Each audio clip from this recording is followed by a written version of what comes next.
Welcome to Chennai city garden. So இன்றைக்கி பார்த்தீங்கன்னா நம்ம சக்கரவள்ளி கிழங்கு ஸ்வீட் பொட்டேட்டோ வளர்ப்பை பற்றி தாங்க பார்க்க போகிறோம். நீங்கள் இங்கே பார்க்கலாம், அடுப்பில் வந்து நான் வேக வச்சிட்ருக்கதா இது இன்றைக்கி ஹார்வெஸ்ட் பண்ண கிழங்கு தாங்க. கொஞ்ச நேரத்துலேயே வந்து வெந்துருங்க. ஆர்கானிக்காக நம்ம வளர்க்கக்கூடிய இந்த ஸ்வீட் பொட்டேட்டோ பார்த்திங்கன்னா கொஞ்ச நேரத்தில் வித்தின் ஒரு 10 மினிட்ஸ்க்குள்ளே 10 நிமிஷத்துக்குள்ளே வெந்துடுது. இங்கே பார்க்கலாம் நீங்கள். இதில் எக்கச்சக்கமாக சத்துக்கள் இருக்குங்க. இது எப்படி வளர்க்கலான்னு பார்க்கலாம். இது வந்து ஹார்வெஸ்ட் பண்ண ஒரு ஸ்வீட் பொட்டேட்டோ. ஸோ உங்களுக்கு ஃபஸ்ட் டைம் வளர்க்குறீங்க அப்படின்னு எப்படி வளர்க்குறது அப்படின்றதுனால தான் இதை நான் வச்சு காமிச்சிருக்கேன். இந்த மாதிரி ஒரு கிளாஸ் இதில் நீங்கள் தண்ணி ஊற்றி வச்சுக்கோங்க. ஒரு கிழங்கு எடுத்துக்கோங்க. இந்த மாதிரி 4 குச்சி சைடில் குத்தி வச்சுக்கோங்க. அது டூத் பிட் இருந்தால் அதை நீங்கள் யூஸ் பண்ணலாம். மேலே வந்து பார்த்தீங்கன்னா ஷார்ப்பாக இருக்கக்கூடிய இதை வந்து மேலே வச்சுட்டு கீழே வந்து கொஞ்சம் ஃப்ளாட்டாக இருக்கக்கூடிய இதை வச்சுக்கோங்க. அந்த மாதிரி நீங்கள் பொசிஷன் பண்ணி வைங்க. அதாவது அந்த கிழங்குல எந்த முனை வந்து கூர்மையாக இருக்கோ அதை மேல் நோக்கி வச்சுருங்க.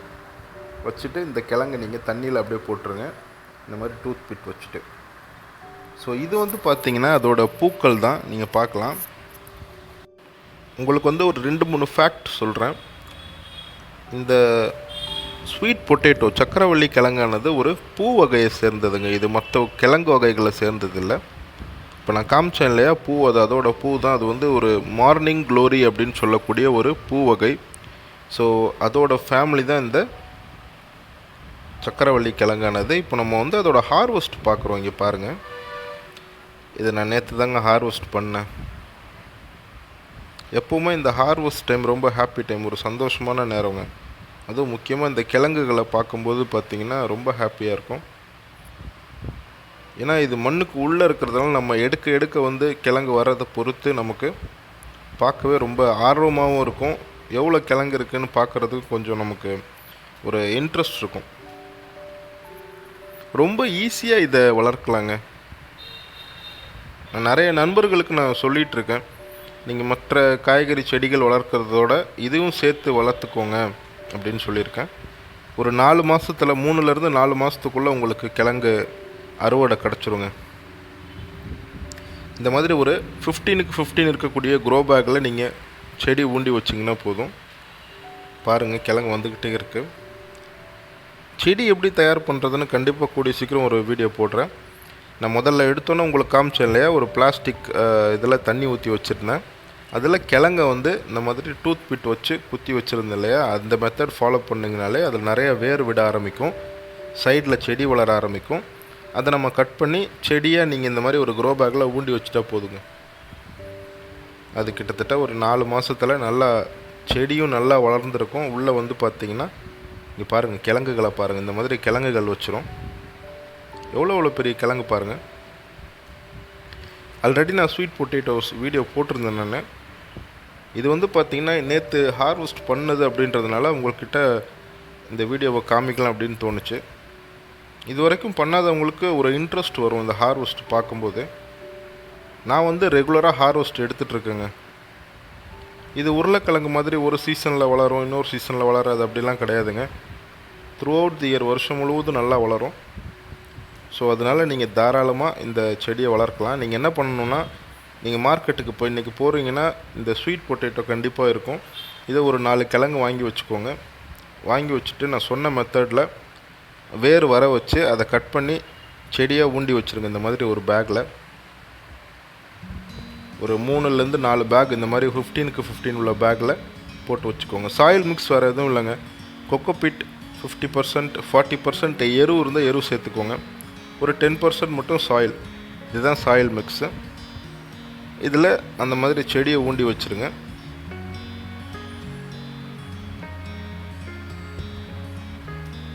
ஸோ நம்ம வந்து கிழங்கு எல்லாத்தையும் ஹார்வெஸ்ட் பண்ணி எடுத்தாச்சு. எவ்வளோ கிழங்கு இருக்குதுன்னு பாருங்கள். இது வந்து ஒரு பேக்கில் இருக்குங்க. நான் ரீசெண்ட் வீடியோஸில் கூட என்னோடய ரேஸ்ட் பெட்டு காமிச்சிருந்தேன்.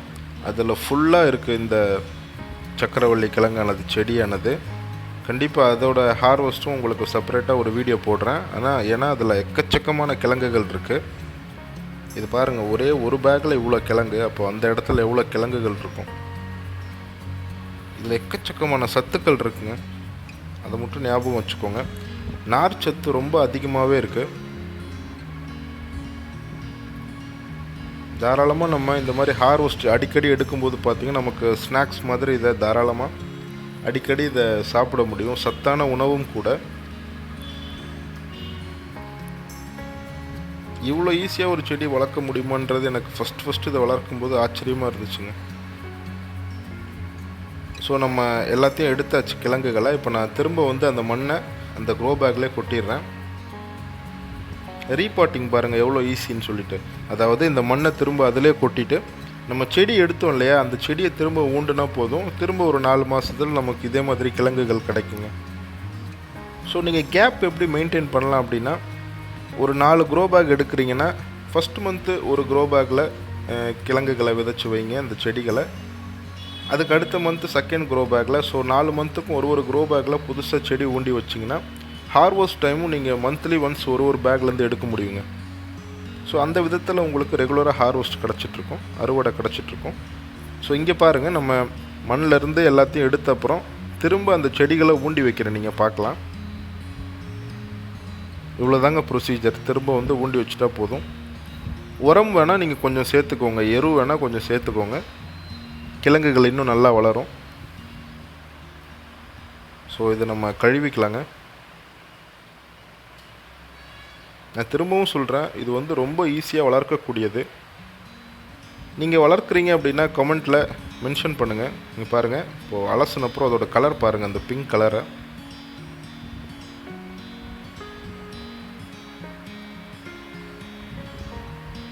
வெண்டைக்காய்க்கு அப்புறம் எனக்கு ஒரு ஃபேவரட் வெஜிடபிள்னால் இந்த ஸ்வீட் பொட்டேட்டோ தாங்க.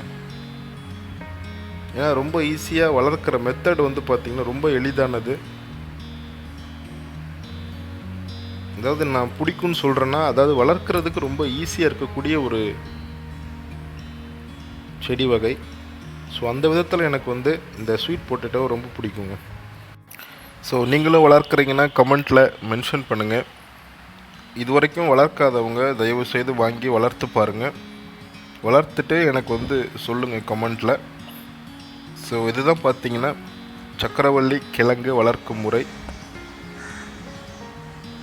நம்மளோட இங்கிலீஷ் சேனலுக்கும் உங்களோட ஆதரவை கொடுங்க. அதோட லிங்க் வந்து நான் டிஸ்கிரிப்ஷனில் தரேன், அதுக்கு சப்ஸ்கிரைப் பண்ணுங்கள்.